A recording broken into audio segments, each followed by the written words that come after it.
She's a mighty good looking babe. I said she's looking pretty fine to me now. Yeah.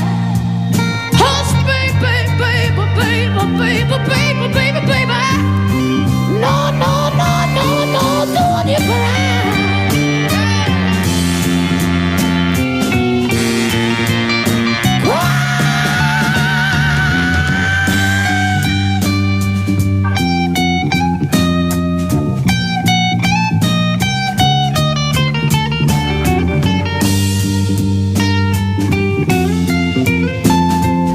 The hatchet-wielding hitchhiker took the world by storm in early February. That was when KPH aired its story of how he came to the aid of a PG&E worker who was almost killed in West Fresno. Well, now, a few months later, the internet sensation is in jail, suspected of murder.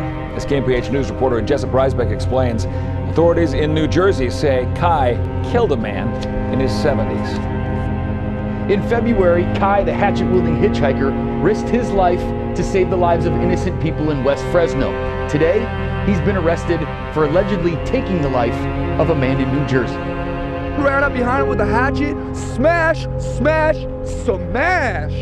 Kai, whose real name is Caleb Lawrence McGillvary, skyrocketed to worldwide fame as the hatchet-wielding hitchhiker after KMPH aired this exclusive interview in February.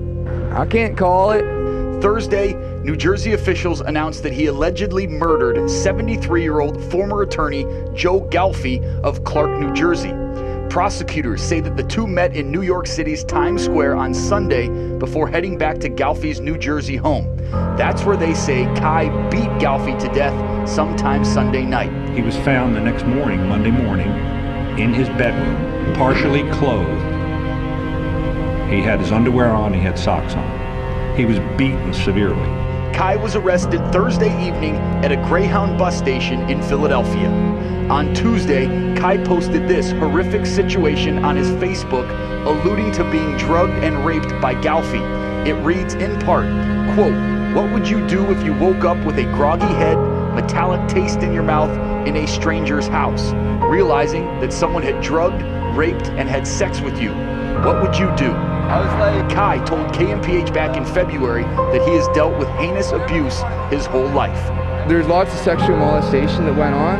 I mean, I was pretty much raised by the TV. I was a latchkey kid, and I was hanging around in the ghettos and places where I grew up when I was only like 7 and 8, wandering around with no support, nobody around to help me out. There's a lot of bad stuff that happened to me. Kai will be processed in Philadelphia before being transported back to New Jersey. He is being held on $3 million bail. A sad and brutal turn to what was such a great story.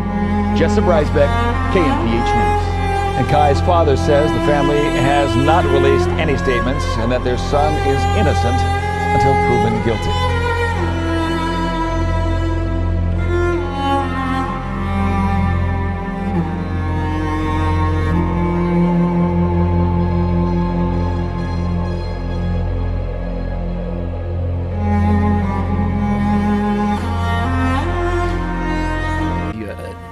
Too sexual at that age. What are you referring to specifically? I was molested when I was really young.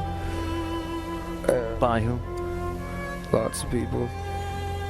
As I said, that behavioral and cultural impact those boarding schools had on poor and kept poor. Like if you look at the price of alcohol north of the fence compared to here, that's because of natives. You know, like.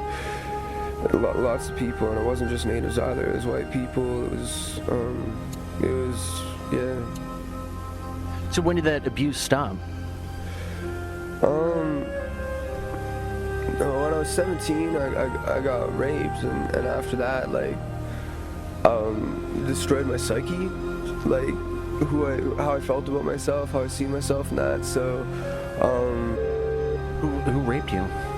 so after, that was this dude called Dennis Gates, man. I'd like to find him, but I heard he was already dead. I started training as an EMT, and I started training in pre-medicine and stuff.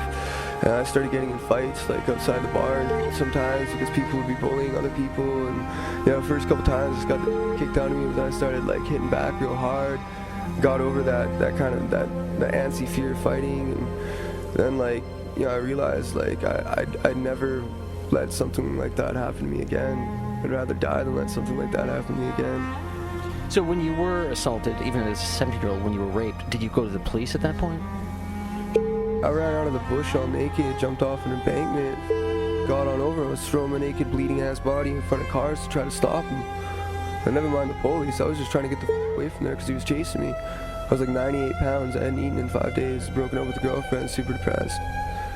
Like, yeah, long story. It sounds terrible, Kai. It just sounds absolutely horrific. And what was your childhood like?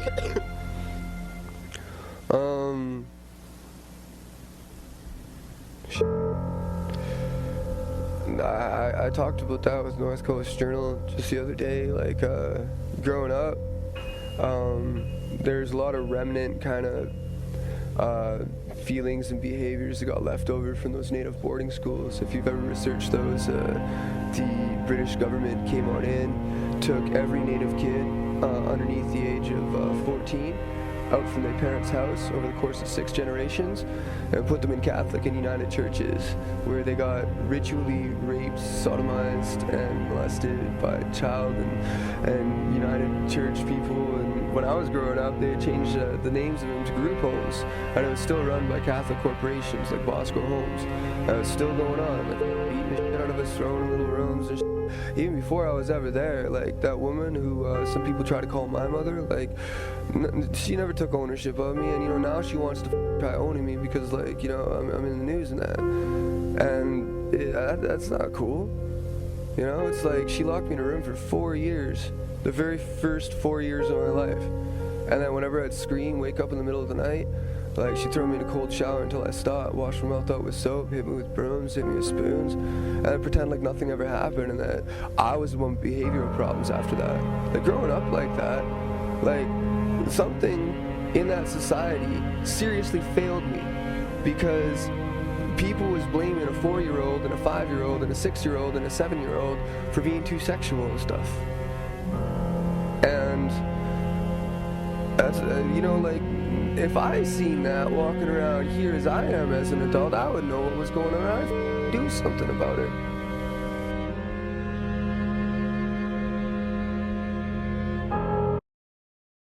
Hello everybody, this is called Uncensored Thought Experiment. Okay, so let's do a thought experiment. Let us time travel back on to May 2013 and say, I went to the local police, say, Joseph Galfy drugged me, then raped me. Like, as in, let it dry on my face and wherever else, and let the health professionals stick Q-tips in places and take pictures and stuff, which, according to a screenshot, was one suggestion, and should have been done anyways. But let's imagine I did that, just as an experiment. Okay, so his brother, the former local chief of police, was on first-name familiar basis with the Clark Police Department and other local law enforcement, like, hi Jim, come on in, and was allowed into the house to run the dishwasher to get rid of evidence. You heard that right. So the police wouldn't have helped me. The head prosecutor at the time, who was, as a given, head of the investigation, Theodore Romankow, was buddies with Galfy from the glory days in the 60s. So the prosecutor wouldn't have done shit.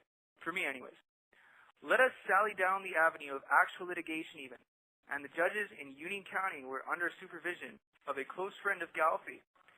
And number 18 in his phone, actually, namely presiding judge Robert Mang, Chamber of Commerce, local government, community planning boards, law enforcement, and judges, all under Galfy's thumb. So, friend, What do you think would have happened to an impoverished, so-called illegal immigrant, an American Indian, who told local cops about being drugged and raped by Galfi? What do you think? You feel like answering this one? Me? Yeah, sure, why not? I think that's bullshit. Yes, you cannot bullshit a sitting bull. Okay, you think that would have been fairly investigated? What? Do you think it would have been fairly investigated? No. No. Yeah, I think they've shown indisputably they destroy evidence. Do you think it would have been fairly prosecuted? No. Fair enough. I think they've shown indisputably they lied to judges, grand juries, and the media to slander me and profit Galfi's image. How about litigated? Like, do you think that, like, if I took it to civil matters, you think they'd actually litigate it properly?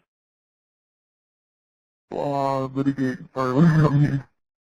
I mean, it's like to take it to court, or like, do you think that the judges would actually, like, rule fairly on it? Yeah, it really depends on the situation, but probably not. Yeah, especially not if you knew their boss, huh? Mm-hmm. Let's switch it up. Bam! Place an internment camp for so-called illegals. Do you think it would happen? Place an internment camp? Forward and said, yo, this guy who knows all y'all bosses and the chief of police and the prosecutor and the judges, he slipped drugs in my drink and banged me when I was passed out. You think they would have put me in an internment camp for illegals? Possibly. I think so too. Even though I'm Native American, which is fucked up.